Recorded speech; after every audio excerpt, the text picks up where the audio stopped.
नमस्कार दोस्तों, जय महाकाल, जय माता शमशानी। आज की वीडियो में मैं महालक्ष्मी माता की साधना दे रहा हूँ, जो कि बहुत ही दुर्लभ साधनाओं में से एक होती है। और इस साधना का विशेष सिद्ध मंत्र दे रहा हूँ, सिद्ध विधान दे रहा हूँ, जिस विधान से जो कोई भी इस साधना को करता है उसे हर प्रकार से धन धान्य, वैभव, सुंदरता, सौभाग्य इत्यादि सारी वस्तुएं प्राप्त हो जाती हैं। सुख समृद्धि से लेकर सारी चीज़ें उसे प्राप्त हो जाती हैं। मतलब उसको तो प्राप्त होती ही होती है, पर साथ में उसके पूरे परिवार को ऐसी चीज़ें प्राप्त हो जाती हैं। मतलब जैसे किसी का कामकाज नहीं चल रहा है, नौकरी नहीं चल रही है, व्यवसाय नहीं चल रहा है, इत्यादि समस्याओं में जो भी घिरा हुआ है, या कोई ऊपर ही कुछ बाधाएं हैं या जो भी चीज़ें हैं, तो इस मंत्र, विशेष मंत्र के प्रभाव से जो मैं देने वाला हूँ, इस मंत्र के प्रभाव से महालक्ष्मी का ये मंत्र है, स्वयं सिद्ध मंत्र है। इस मंत्र के प्रभाव से जो है सारी बाधाओं का निवारण हो जाता है, हर प्रकार के बाधाओं का निवारण हो जाता है, और हर प्रकार की सुख समृद्धि, धन दौलत, पैसा इत्यादि सब कुछ मतलब प्राप्त हो जाता है। लेकिन इसमें जो विधान मैं बता रहा हूँ उसी विधान से आपको करना है। देखिए, एक तो इस साधना को आप अभी जो गुप्त नवरात्रि चल रही है उस नवरात्रि में भी इस साधना को आप शुरू कर सकते हैं किसी भी दिन से, या फिर आप किसी भी थर्सडे मतलब गुरुवार के दिन से इस साधना को आप शुरू कर सकते हैं। तो बहुत ही आसान साधना है ये, और इस साधना का विधान फिर बता देता हूँ मैं। साधना के लाभ तो शायद आप समझ ही गए होंगे, उसका विधान बता दे रहा हूँ। देखिए, जैसे आप नवरात्रि में ये साधना करते हैं तो किसी भी दिन से आप इस साधना को शुरू कर सकते हैं। समय देखिए आपका शाम का रहेगा, शाम का, जैसे संध्या जिसको बोलते हैं, संध्या का समय रहेगा। संध्या को आपको ये साधना शुरू करनी है। मतलब संध्या का मतलब आप शाम के 6 बजे का समय ले लीजिए आप, तो रोज़ाना आपको 6 बजे ये करना है। स्त्री पुरुष कोई भी कर सकता है, और पवित्र स्त्री इस साधना को करे तो उसको ज़्यादा फल प्राप्त होता है, ऐसा शास्त्रों में कहा गया है। तो कोई भी इस साधना को कर सकता है, ऐसा ज़रूरी नहीं कि स्त्री करे, कोई भी कर सकता है। तो अवश्य ही लाभ प्राप्त होता ही होता है।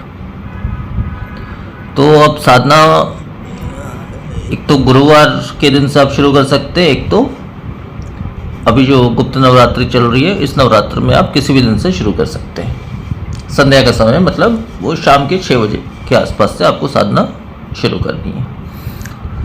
अब इसमें देखिए, मैं 5 दिनों का जो विधान जो दे रहा हूँ, इस विधान से हालांकि अप्रत्यक्ष सिद्धि होगी, लेकिन इस विधान से जो है आपके सारे कार्य जो है, सारी मनोकामनाएं जो है वो पूर्ण होने लगेगी। जो मतलब सही मनोकामना है, ऐसा नहीं कि करत तो हम मनोकामना लेके चल रहे हैं कि किसी का बुरा हो जाए, ऐसा हो जाए, वैसा हो जाए, तो वो सब पूरा नहीं होगा। लेकिन जो सही मनोकामना है कि हमारा कामकाज आगे बढ़ जाए, हम आगे बढ़ जाए, हमारा व्यवसाय आगे बढ़ जाए, ऐसी चीज़ों को लेकर जो चल रहे हैं उनकी मनोकामना अवश्य ही पूरी होगी ही होगी।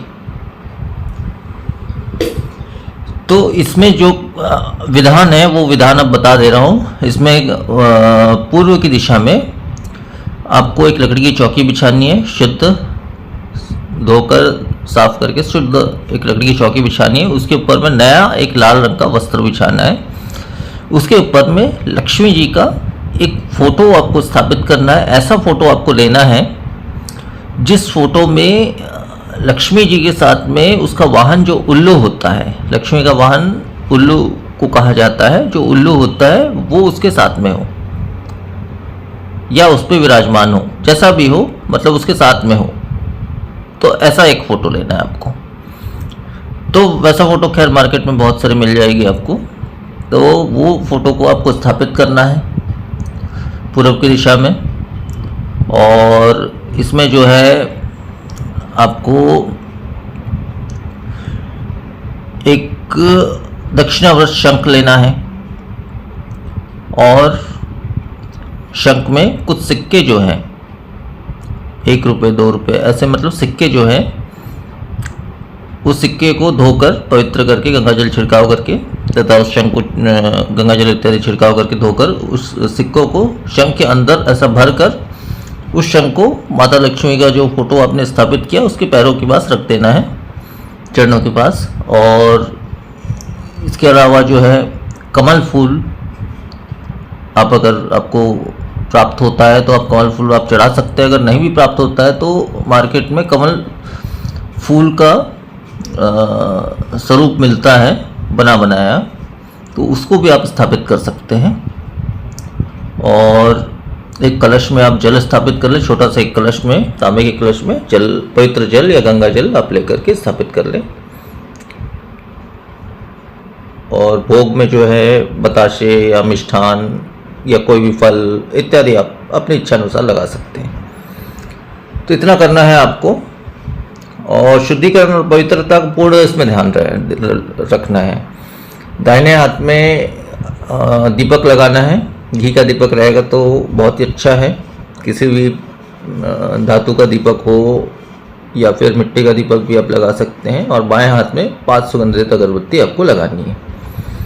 इतना करने के पश्चात जो है आपको जो विशेष मंत्र बताने वाला हूँ उस मंत्र को 7 बार पढ़ करके 7 बार माता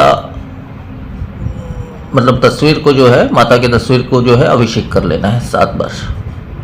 और कलश में जो है आपको उसी सिंदूर से जो है एक स्वास्तिक बना लेना है। तो इतना करना है आपको। और धूप दीप ये करना है, दाहिने हाथ में धूप लगा मतलब दीपक लगाना है, बाएं हाथ में धूप अगरबत्ती लगाना है। तो इसका जो मंत्र मैं दे रहा हूँ उस मंत्र को पढ़ते हुए 7 बार जो है पूर्ण उस मुहूर्त के पूर्ण मुहूर्त का आरती आपको उतार लेनी है 7 बार। इतना करने के पश्चात जो है इस विशेष मंत्र का 11 माला आपको पाठ करना है। तो इस प्रकार से नवरात्र में अगर आप 5 दिन भी इस साधना को कर लेते हैं, इस विधान को कर लेते हैं, तो इससे आपको अवश्य ही बहुत ही ज़्यादा लाभ प्राप्त हो जाएगा।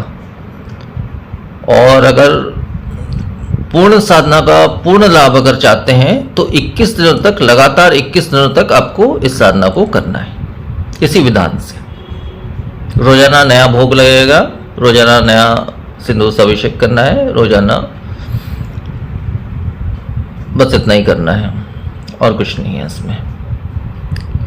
तो इसको आप किसी पवित्र स्थान पे या मंदिर इत्यादि स्थानों में कर सकते हैं और वहाँ पे इस तस्वीर को स्थापित कर सकते हैं। तो विशेष मंत्र बता दे रहा हूँ। वो मंत्र इस प्रकार से हैं: ओम श्रीम श्रीम क्लीम ह्रीम महालक्ष्मी प्रसन्न प्रसन्न प्रसीद प्रसीद फट स्वाहा। मंत्र एक बार फिर से बोल दे रहा हूँ। ओम श्रीम श्रीम क्लीम ह्रीम महालक्ष्मी प्रसन्न प्रसन्न प्रसीद प्रसीद फट स्वाहा। तो मंत्र बस इतना ही है और इतना ही संपूर्ण विधान है। तो आज के वीडियो में फिर इतना।